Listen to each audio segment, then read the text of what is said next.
មន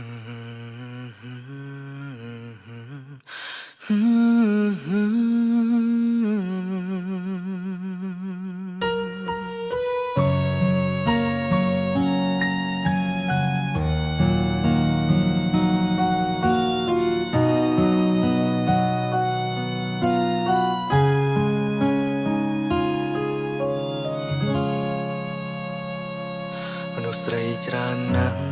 ចូលក្នុងជីវិតខ្ញុំហើយអ្វីរូបខ្ញុំត្រូវយំព្រោះស្រីម្នាក់ជាមនុស្សស្រីដែលធម្មតាសាមញ្ញគ្មានភាពជឿជាក់បដិចិត្តលាក់រូបអូនគ្រាដែលកន្លងក្បែរបងគ្មានបានអ្វីក៏ចិត្តពិសីនៅទ្រាំនៅតែស្ម័គ្រ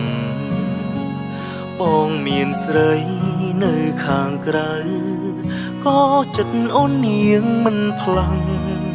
ងងណាស់បងអូ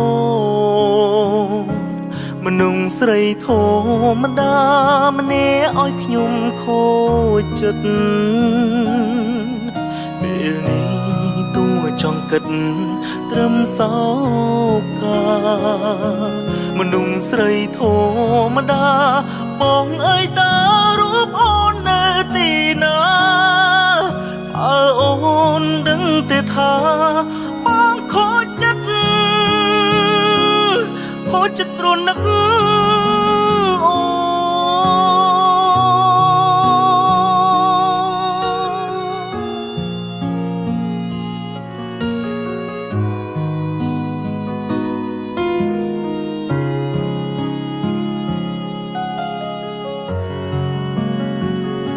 វេលាកន្លងបងឆ្កងលើជីវ៉ាថ្ងៃនេះសូមសារភាពថាបងខំហើយ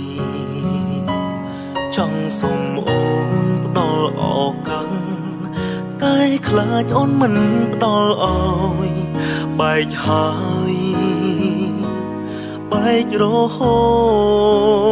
តមនុស្សស្រីធម្មតាម្នាក់ឲ្យខ្ញុំខូចចិត្តពេលនេះចង់គិតត្រឹមសោកាមនុស្សស្រីធម្មតា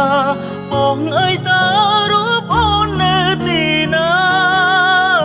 អើអូនដឹងទេថាមនុស្សស្រីធម្មតាម្នាក់ឲ្យខ្ញុំខូចចិត្តពេលនេះទួចង់គិតត្រឹមសោកាមនុស្សស្រីធម្មតាអើយតើពេលនេះអូននៅទីណាអើអូនដឹងទេថាបងខូចចិត្តព្រោះនឹក